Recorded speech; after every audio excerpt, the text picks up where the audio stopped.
আশুলিয়ায় আজও শ্রমিক বিক্ষোভ, অন্তত ৬০টি পোশাক কারখানায় ছুটি ঘোষণা। অন্তর্বর্তী সরকারের ১ মাস কেবল পূর্ণ হতে যাচ্ছে, তার মধ্যেই এই ঘটনাগুলো অশনি সংকেত।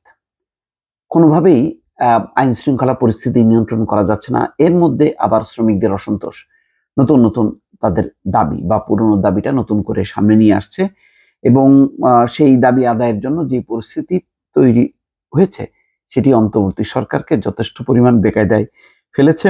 পরিস্থিতি নিয়ন্ত্রণ করার জন্য শুধু পুলিশ না, সেনাবাহিনীও নিয়োগ করা হয়েছে। আপনারা জানেন যে বর্তমানে থানা আছে, পুলিশ আছে, কিন্তু তাদের কার্যক্রম নেই, সেই মনোবল নেই।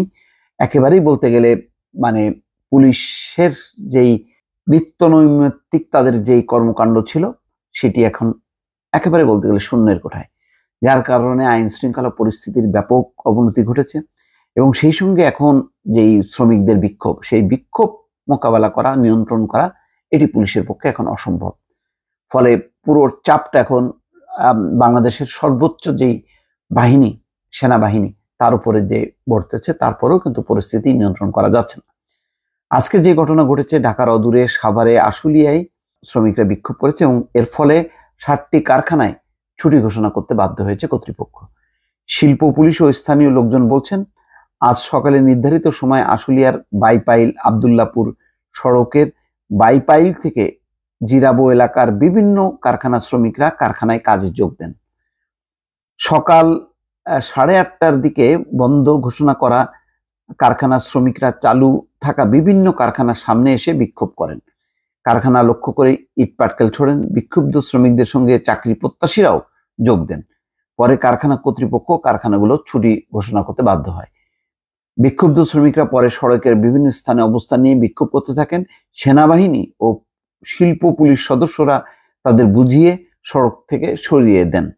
নরসিংহপুর এলাকার হামিম গ্রুপের কারখানার পাশে প্রত্যক্ষদর্শী এক চায়ের দোকানদার বলেন, সকাল থেকে কারখানায় কাজ চলছিল, পরে চাকরির জন্য লোকজন কারখানার সামনে এসে বিক্ষোভ করলে কারখানা ছুটি দেয়। শারমিন গ্রুপের ব্যবস্থাপনা পরিচালক ইসমাইল বলেন, সকালে কারখানায় কাজ শুরুর পর কারখানার বাইরে কিছু লোকজন স্টাফদের বহনকারী দুটি মিনিবাস ভাঙচুর করেন। এই ধরনের পরিস্থিতিতে সাধারণত কারখানায় ঢুকে ভাঙচুরের ঘটনা ঘটে। নিরাপত্তার স্বার্থে তাই কারখানার শ্রমিকদের ছুটি দেওয়া হয়েছে। সকাল 10টার দিকে পলাশবাড়ি এলাকার পার্ল গার্মেন্টস কোম্পানি লিমিটেডের সামনে টিফিন ভাতা, হাজিরা বোনাস, 80 টাকা বার্ষিক বেতন বৃদ্ধি, মাতৃত্বকালীন ছুটি সহ নানা দাবিতে বিক্ষোভ করেন। বিক্ষোভরত শ্রমিকরা এক পর্যায়ে নবীনগর থেকে চন্দ্রা মহাসড়ক অবরোধ করে বিক্ষোভ শুরু করতে থাকেন। এর ফলে মহাসড়কের উভয় পাশে তীব্র যানজটের সৃষ্টি হয়। বেলা 2টার দিকে ঘটনাস্থলে সেনাবাহিনী সদস্য ও ঢাকা জেলা পুলিশ উপস্থিত হয়ে শ্রমিকদের সড়ক ছেড়ে দেওয়ার অনুরোধ করে, তবে শ্রমিকরা দাবি আদায় না হওয়া পর্যন্ত সড়কে থাকার ঘোষণা দেন। শ্রমিকদের সঙ্গে আলোচনায় বসেছেন ঢাকা জেলা পুলিশ সুপার আহমেদ মুহিত।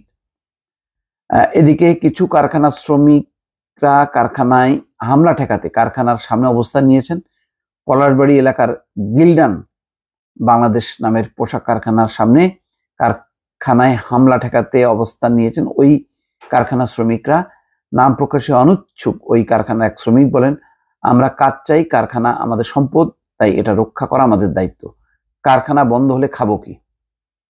ভালো কথা, কিন্তু গত কয়েকদিন থেকে যে পরিস্থিতি সেটা একেবারেই অস্বাভাবিক। যেই ছাত্র আন্দোলনের সময় কারখানা শান্তই ছিল, সেই কারখানা এখন শান্ত অবস্থায় কেন বিক্ষুব্ধ হয়ে উঠছে কারখানা শ্রমিক এলাকাগুলো, এটা বেশ রহস্যজনক। আশুলিয়ায় শিল্পাঞ্চল পুলিশ এক সুপার সরওয়ার আলম বলছেন, নির্ধারিত সময়ে শ্রমিকরা কারখানায় আসেন, পরে বিভিন্ন কারখানার সামনে শ্রমিকরা বিক্ষোভ করেন।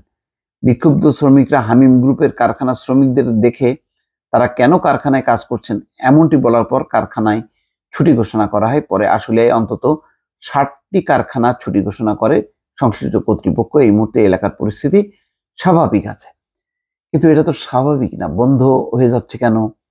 কি তাদের দাবি? আবার কেউ কেউ বলছেন যে ভারতীয় শ্রমিকদের বা কর্মকর্তাদেরকে বহিষ্কার করতে হবে। কেন জানি একটু এলোমেলো একটা পরিস্থিতি। এই পরিস্থিতি কি স্বাভাবিক একটা স্বতঃস্ফূর্ত শ্রমিকদের বিক্ষোভ, না এর পেছনে কারোর ইন্ধন আছে? সেটাও কিন্তু বোঝা যাচ্ছে না। দর্শক, ভালো থাকবেন। আল্লাহ হাফেজ।